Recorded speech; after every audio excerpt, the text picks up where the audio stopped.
আসসালামু আলাইকুম। আশা করি আপনারা সবাই ভালো আছেন, ভালো থাকবেন এবং ভিডিওটি না টেনে প্রথম থেকে শেষ পর্যন্ত দেখবেন, লাইক, শেয়ার, কমেন্টস করবেন আশা করি। তো আজকে আমাদের ক্লাসের বিষয়টা হলো যে অর্থনৈতিক কর্মকাণ্ডের পরিমাপ বা মেজারিং ইকোনমিক অ্যাক্টিভিটি। আজকে ক্লাস নম্বর হলো 4। আজকে ক্লাসের বিষয়টা হলো ব্যক্তিগত আয়, ব্যয়যোগ্য আয়ের মধ্যে পার্থক্য কী? একটি প্রশ্ন। দ্বিতীয় প্রশ্ন হলো আর্থিক নামিক নামমাত্র জিএনপি ও প্রকৃত জিএনপির মধ্যে পার্থক্য কী? তৃতীয় প্রশ্ন হলো আর্থিক জিডিপি ও প্রকৃত জিডিপির মধ্যে পার্থক্য কী? চতুর্থ প্রশ্ন হলো জিডিপি অবমূল্যায়ন ও জিএনপি অবমূল্যায়নের মধ্যে পার্থক্য কী? আজকে অনেকগুলি প্রশ্ন আমরা এখানে আলোচনা করব। তাহলে প্রথমে আমরা শুরু করি ব্যক্তিগত আয় ও ব্যয়যোগ্য আয়ের মধ্যে পার্থক্য কী? একটি নির্দিষ্ট সময় একটি দেশের সকল পরিবার ও নাগরিকের আয়ের সমষ্টিকে ব্যক্তিগত আয় বলে। একটা নির্দিষ্ট সময় মানে একটি আর্থিক বছরের জুন থেকে অন্য একটি বছরের জুলাই পর্যন্ত, এটা হলো আর্থিক সময় বা নির্দিষ্ট সময় সকল পরিবার ও নাগরিক যে আয় করবে তাদের যোগফলকে ব্যক্তিগত আয় বলে। আর ব্যক্তিগত আয় থেকে ব্যক্তিগত কর বাদ দিলে যা থাকে তাকে ব্যয়যোগ্য আয় বলে। মানে একজন ব্যক্তি ইনকাম করবে, ও ইনকাম থেকে সেই ব্যক্তি যদি সরকারকে ট্যাক্স দেয় মানে কর দেয়, তাহলে ব্যক্তির আয় থেকে ব্যক্তি কর দিবে, তাহলে ব্যক্তির আয় থেকে ব্যক্তি কর যদি বাদ দেয় এটা হলো ব্যয়যোগ্য আয়। তাহলে আমরা ব্যক্তিগত আয় কাকে বলে? একজন ব্যক্তি দেশের সকল নাগরিক বা পরিবার যে নিজে নিজে ইনকাম করে তার সমষ্টিকে ব্যক্তিগত আয় বলে। আর ব্যক্তি তার আয় থেকে সরকারকে যে কর দেয়, এইটা এইটা কর দেওয়ার পরে যা বাকি থাকে সেটা হলো ব্যয়যোগ্য আয়। 2 নম্বর পার্থক্য, ব্যক্তিগত আয়ের আমরা একটা সমীকরণ দেখি। পিআই মানে পার্সোনাল ইনকাম, এনআই মানে ন্যাশনাল ইনকাম জাতীয় আয়, মাইনাস টিসি, এখানে টিসি আছে কর্পোরেট ট্যাক্স অর্থাৎ কর্পোরেট কর, ইউসি অর্থাৎ কর্পোরেট অবন্টিত মুনাফা, এসআই সরকারের প্রদত্ত উদ্বৃত্ত, টিপি হলো ট্রান্সফার পেমেন্ট হস্তান্তর পাওনা, আইএন হলো নেট ইন্টারেস্ট নেট সুদ, ডি হলো ডিভিডেন্ড। তাহলে এগুলো হলো কি আমরা ব্যক্তিগত আয়ের সমীকরণ। এই সমীকরণটা আমাদের মুখস্থ রাখতে হবে। ব্যয়যোগ্য আয়ের সমীকরণ হলো ডিসপোজেবল ইনকাম ইকুয়াল হলো পার্সোনাল ইনকাম মাইনাস হলো ট্যাক্স মাইনাস হলো আদার্স ইনকাম। কারণ ব্যক্তিগত আয় থেকে ব্যক্তিগত কর অন্য কিছু যদি বাদ দেয় তাহলে সেটা থাকবে ব্যয়যোগ্য আয়। অথবা ডিসপোজেবল ইনকামের আরেকটা সূত্র হলো C+S, ভোগ আর সঞ্চয় যোগ করলে ব্যয়যোগ্য আয়ের সমীকরণ পাওয়া যায়। এবার আমরা 3 নম্বর পার্থক্য দেখি। ব্যক্তিগত আয়ের উপরে ভোগ ব্যয় নির্ভর করে না। একজন ব্যক্তি যা আয় করে তার উপরে ভোগ ব্যয়টা নির্ভর করে না। একজন ব্যক্তি ইনকাম করলে যে সব কিছু সে ভোগ করবে এটা কখনো হইতে পারে না। ব্যয়যোগ্য আয়ের উপরে ভোগ ব্যয় নির্ভর করে। কারণ একজন ব্যক্তি যে ইনকাম করে তা ব্যয়যোগ্য আয়ের উপরে, কারণ কতটুকু সে ব্যয় করবে তার উপরে সে আয়, ওই ব্যয়ের উপর ডিপেন্ড করে সে আয়টা ভোগটা করবে। অর্থাৎ আমি আয় করলাম কত, আমি ব্যয় করব কত, ভোগ করব কত, এটাই বলছে ব্যয়যোগ্য আয়ের উপরে ভোগ ব্যয় নির্ভর করে। 4 নম্বর পার্থক্য, ব্যক্তিগত আয়ের ধারণাটি অনেক বৃহৎ। কারণ ব্যক্তিগত আয়ের ধারণাটি অনেক বৃহৎ বলতে কারণ ব্যক্তি যা ইনকাম করে সবটুকু সে ভোগ করতে পারে না। এখান থেকে বিভিন্ন খরচ, বিভিন্ন ট্যাক্স, বিভিন্ন কিছু দেওয়ার পর বাকিটুকু সে ভোগ করে। ব্যয়যোগ্য আয়ের ধারণাটি অনেক ছোট, কারণ সব কিছু বাদ দেওয়ার পর তার হাতে যা থাকে সেটি হলো ব্যয়যোগ্য আয়। এই জন্য ধারণাটি ছোট। 5 নম্বর পার্থক্য, ব্যক্তিগত আয় দ্বারা ব্যক্তির প্রকৃত আর্থিক অবস্থা জানা যায় না। কারণ ব্যক্তি ইনকাম করলে তার প্রকৃত আর্থিক অবস্থা ভালো এটা কখনো জানা যাবে না। কারণ ইনকাম করার পরে তাকে বিভিন্ন ক্ষেত্রে তার ব্যয় করতে হবে। ঘর ভাড়া দিতে হবে, গ্যাস বিল দিতে হবে, বিদ্যুৎ বিল দিতে হবে, ছেলের সন্তানের এখানে টিউশনি ফি সব কিছু দেওয়ার পরে সব কিছু ইনক্লুড ব্যক্তির আয়ের মধ্যে। সুতরাং এটা তার আর্থিক অবস্থা ভালো মন্দ বোঝা যাবে না। ব্যয়যোগ্য আয় দ্বারা ব্যক্তির প্রকৃত আর্থিক অবস্থা জানা যায়। কারণ মাসিক বেতন পাওয়ার পর ঘর ভাড়া, বাড়ি ভাড়া, ইলেকট্রিসিটি বিল, গ্যাস বিল সব কিছু দেওয়ার পর যা থাকবে সেটাই তার প্রকৃত আর্থিক অবস্থা। আর এটা জানা যায় শুধুমাত্র ব্যয়যোগ্য আয়ের দ্বারা। 6 নম্বর পার্থক্য, ব্যক্তিগত আয় ব্যক্তি স্বাধীনভাবে ভোগ ও বিনিয়োগ করতে পারে না। একজন ব্যক্তি ইনকাম করলে সে স্বাধীনভাবে ভোগ করব, খরচ করব, বিনিয়োগ করবে তা পারে না। কারণ তার উপরে অনেক ডিপেন্ডেবল, অনেক লোক বা অনেক ব্যক্তি তার উপরে নির্ভর করে। ব্যয়যোগ্য আয় ব্যক্তি স্বাধীনভাবে ভোগ ও বিনিয়োগ করতে পারে। কারণ সব কিছু খরচ মেটানোর পরে তার হাতে যা থাকবে সেটা সে ভোগ বিনিয়োগ করতে পারবে। ব্যক্তিগত আয়ের সমীকরণ C=A+BY। এ হলো স্বয়ংভূত ভোগ আর বি হলো ফরসিত ভোগ। ব্যক্তিগত আয়ের সমীকরণ। ব্যয়যোগ্য আয়ের সমীকরণ হলো C=A+BYD। আর এ ওয়াইডি মানে ওয়াই মাইনাস টি, অর্থাৎ এখানে ইনকামের সাথে ট্যাক্স অন্তর্ভুক্ত। এটা এই জন্য C=A+BYD। 8 নম্বর পার্থক্য, ব্যক্তিগত আয়ের উপর জনগণের জীবনযাত্রার মান নির্ভর করে না। কারণ ব্যক্তির আয়টা যদি ভালো হয় তাহলে জীবনযাত্রার মান ভালো হবে এটা কখনো বলা সম্ভব না। কারণ তাকে অনেক কিছু খরচ বা অপচয় করতে হবে। ব্যয়যোগ্য আয়ের উপরে জনগণের জীবনযাত্রার মান নির্ভর করে, কারণ সব কিছু খরচ দেওয়ার পরে তার হাতে নিট যে ইনকাম থাকে সেটার উপরে তার জীবনযাত্রার মান ভালো কি মন্দ সেটা জানা যাবে। 9 নম্বর পার্থক্য, ব্যক্তিগত আয় ভোগকে প্রভাবিত করে না। ব্যক্তি অনেক টাকা ইনকাম করলে সে বেশি বেশি ভোগ করবে, এটা কখনো হয় না। ব্যয়যোগ্য আয় ভোগকে প্রভাবিত করে। যখন সব কিছু খরচ করার পরও তার হাতে অনেক টাকা থাকে, তখন সে কী করে, ভোগকে প্রভাবিত করে, মানে বেশি বেশি দ্রব্য সে ক্রয় করবে। 10 নম্বর পার্থক্য, ব্যক্তিগত আয়ের গুরুত্ব কম আর ব্যয়যোগ্য আয়ের গুরুত্ব বেশি। কারণ ব্যক্তিগত আয়ের গুরুত্ব কম কেন, সে অনেক টাকা ইনকাম করলো, সব কিছু দেওয়ার পর তার হাতে কিছুই থাকে না, এই জন্য তার গুরুত্ব কম। ব্যয়যোগ্য আয়ের গুরুত্ব কেন বেশি, কারণ সব কিছু খরচ করার পর তার হাতে যা থাকে তখন থেকে আমার সব কিছু খরচ মেটানোর পরও আমার হাতে অনেক টাকা থাকে, সুতরাং তার গুরুত্বটা বেশি। 11 নম্বর পার্থক্য, ব্যয়যোগ্য আয়ের সাথে কর ও অন্যান্য আনুষঙ্গিক খরচ যোগ করলে ব্যক্তিগত আয় পাওয়া যায়। কারণ ব্যয়যোগ্য আয়ের সাথে কর যোগ করতে হবে, আনুষঙ্গিক খরচ যোগ করতে হবে, তাহলে ব্যক্তিগত আয় পাওয়া যাবে। আর ভোগ ব্যয় সঞ্চয় যোগ করলে ব্যয়যোগ্য আয় পাওয়া যায়, কারণ ব্যয়যোগ্য আয় পাওয়াটা ইজি। ভোগ ব্যয় সঞ্চয় যোগ করলে ব্যয়যোগ্য আয়, কিন্তু কিন্তু ব্যক্তিগত আয় পাইতে হলে ব্যয়যোগ্য আয়ের সাথে কর যোগ করতে হবে, আরও আনুষঙ্গিক খরচ যোগ করতে হবে, তাহলে ব্যক্তিগত আয়টা পাওয়া যাবে। এবার আমরা পরের প্রশ্ন আসি, আর্থিক নামিক জিএনপি ও প্রকৃত জিএনপির মধ্যে পার্থক্য কী। তাহলে আমরা দেখি এটার বিভিন্ন ধরনের পার্থক্য অথবা প্রশ্ন বিভিন্নভাবে আসতে পারে। নমিনাল জিএনপি অথবা রিয়েল জিএনপির মধ্যে পার্থক্য আসতে পারে। তাহলে আমরা পার্থক্য শুরু করি। কোনো নির্দিষ্ট সময় চূড়ান্ত দ্রব্য সামগ্রী ও সেবাকর্মকে প্রচলিত বাজার দাম দ্বারা গুণ করলে প্রাপ্ত গুণফলের সমষ্টিকে আর্থিক জিএনপি বলে। একটা নির্দিষ্ট সময় চূড়ান্ত সর্বশেষ পর্যায়ে যে দ্রব্যটা উৎপাদন হবে এবং যে সেবাকর্ম উৎপাদন হবে, প্রচলিত বাজার দাম কত তা দ্বারা যদি গুণ করি, সেটা হলো আর্থিক জিএনপি।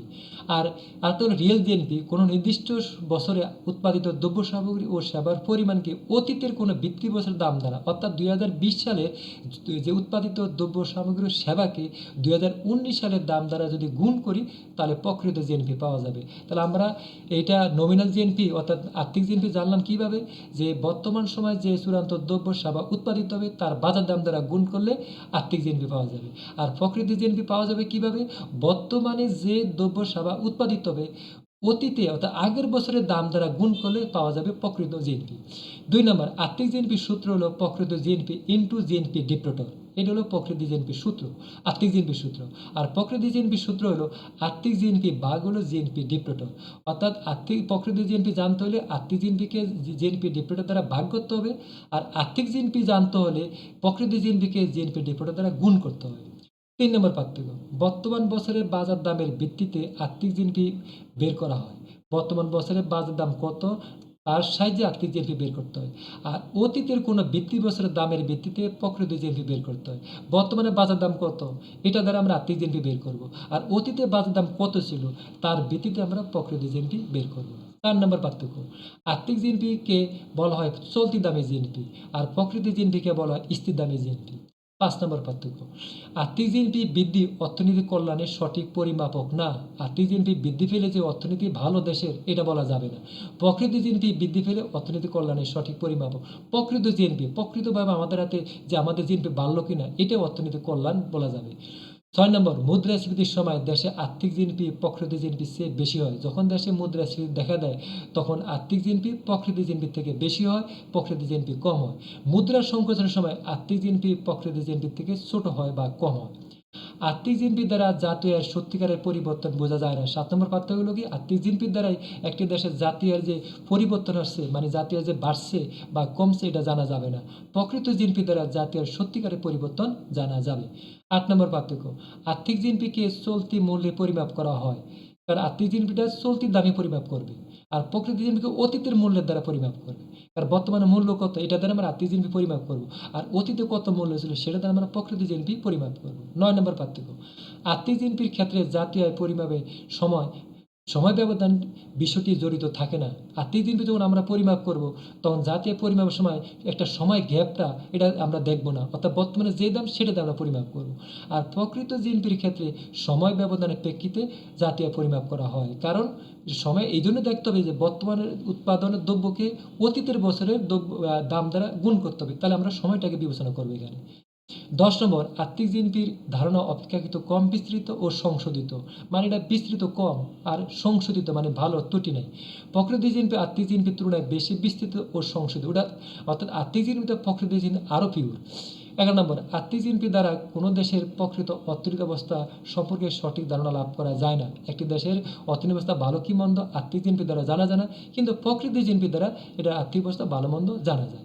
এবার আমরা তৃতীয় প্রশ্নে আসি, আর্থিক জিডিপি ও প্রকৃত জিডিপির মধ্যে পার্থক্য কী? তো কোনো নির্দিষ্ট সময়ে কোনো দেশের অভ্যন্তরে উৎপাদিত চূড়ান্ত দ্রব্য সামগ্রী ও সেবাকর্মকে তাদের প্রচলিত বাজার দাম দ্বারা গুণ করলে যা পাওয়া যায় তাকে আর্থিক জিডিপি বলে। অর্থাৎ একটি দেশের অভ্যন্তরে যে দ্রব্য সামগ্রী উৎপাদিত হবে তখনকার বাজার দাম দ্বারা গুণ করলে আর্থিক জিডিপি পাওয়া যাবে।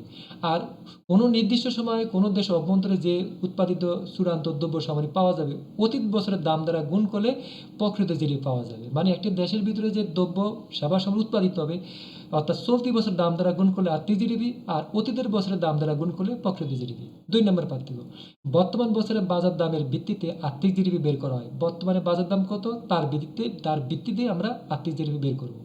আর অতীতের ভিত্তি বছরের বাজার দাম দ্বারা প্রকৃত জিডিপি বের করা হয়। 3 নম্বর পার্থক্য, আর্থিক জিডিপিকে বলা হয় বর্তমান দামের জিডিপি, আর প্রকৃত জিডিপিকে বলা হয় স্থির দামের জিডিপি। 4 নম্বর পার্থক্য, আর্থিক জিডিপি অর্থনৈতিক কল্যাণের সঠিক পরিমাপক না, কারণ আর্থিক জিডিপি দ্বারা সব কিছু জানা যাবে না। প্রকৃত জিডিপি অর্থনৈতিক কল্যাণের সঠিক পরিমাপক। কেন বলছে? কারণ 2019 সালে আর জিডিপি কীরকম ছিল, 2020 সালে ভালো না মন্দ অতীত সালের তুলনা না করলে কখনো জানা যাবে না। এই জন্য প্রকৃত জিডিপি সঠিক অর্থনৈতিক সঠিক কল্যাণ, আর আর্থিক জিডিপি সঠিকভাবে জানা যায় না। 5 নম্বর, মুদ্রাস্ফীতির সময় দেশে আর্থিক জিডিপি প্রকৃত জিডিপির চেয়ে বেশি হয়, আর মুদ্রা সংকটের সময় আর্থিক জিডিপি প্রকৃত জিডিপির চেয়ে কম হয়। এবার আমরা পরের প্রশ্ন দেখে নিই, জিডিপি অবমূল্যায়ক ও জিএনপি অবমূল্যায়কের মধ্যে পার্থক্য কী? কোনো নির্দিষ্ট অর্থ বছরে আর্থিক জিডিপি ও প্রকৃত জিডিপির অনুপাতকে জিডিপি অবমূল্যায়ক বলে। অর্থাৎ আর্থিক জিডিপিকে প্রকৃত জিডিপি দ্বারা যদি ভাগ করি তাহলে জিডিপি অবমূল্যায়ক।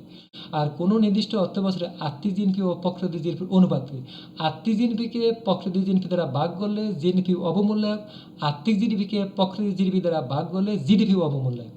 জিডিপি অবমূল্যায়ক কাকে বলে? আর্থিক জিডিপি ভাগ প্রকৃত জিডিপি ইকুয়াল জিডিপি অবমূল্যায়ক। আর জিএনপি অবমূল্যায়ক কাকে বলে? আর্থিক জিএনপি ভাগ প্রকৃত জিএনপি ইকুয়াল হলো জিএনপি অবমূল্যায়ক। 2 নম্বর পার্থক্য, জিডিপি অবমূল্যায়ক ইকুয়াল হলো আর্থিক জিডিপি ভাগ হলো প্রকৃত জিডিপি। আর্থিক জিএনপি সমান হলো আর্থিক জিএনপি ভাগ হলো প্রকৃত জিএনপি। তাহলে আমরা জিএনপি অবমূল্যায়কটা আর জিডিপি অবমূল্যায়কটা জেনে নিলাম। 3 নম্বর পার্থক্য, ভিত্তি বছরের তুলনায় চলতি বছরের জিডিপি প্রবৃদ্ধির হার জানা যায়। ভিত্তি বছরের অতীত বছরের কিন্তু জিডিপির দ্বারা আমরা প্রকৃত জিডিপির প্রবৃদ্ধির হারটা জানবো। কিসের সাহায্যে?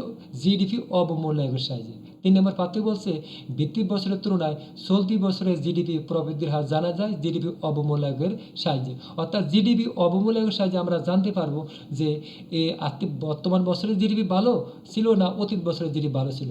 এই দুইটা দ্বারা আমরা জিডিপি অবমূল্যায়কের সাহায্যে জানতে পারবো। ভিত্তি বছরের তুলনায় চলতি বছরের জিডিপি প্রবৃদ্ধির হার জানা যায় জিডিপি অবমূল্যায়কের সাহায্যে। আর জিডিপি অবমূল্যায়কের সাহায্যে আমরা জানবো যে বিগত সালে জিডিপি ভালো ছিল না বর্তমান সালে জিডিপি ভালো। 4 নম্বর, ভিত্তি বছরের তুলনায় চলতি বছরের মুদ্রাস্ফীতি বের করা হয় জিডিপি অবমূল্যায়কের সাহায্যে। জিডিপি অবমূল্যায়কের সাহায্যে আমরা বর্তমানে মুদ্রাস্ফীতি ভালো না বর্তমানে মুদ্রাস্ফীতি কত ছিল আর পূর্বে মুদ্রাস্ফীতি কত ছিল, কখন মুদ্রাস্ফীতি কম বেশি ছিল, এটা জিডিপি অবমূল্যায়কের মাধ্যমে জানা যাবে। আর জিএনপি অবমূল্যায়কের মধ্যে জানা যাবে যে মুদ্রাস্ফীতি বের করা যায়, অর্থাৎ ভিত্তি বছরের তুলনায় চলতি বছরের মুদ্রাস্ফীতি জিএনপি অবমূল্যায়কের মাধ্যমে জানা যাবে। তা আমাদের ক্লাসটা এখানে সমাপ্ত হলো। আল্লাহ হাফিজ, সবাই ভালো থাকবেন, সুস্থ থাকবেন।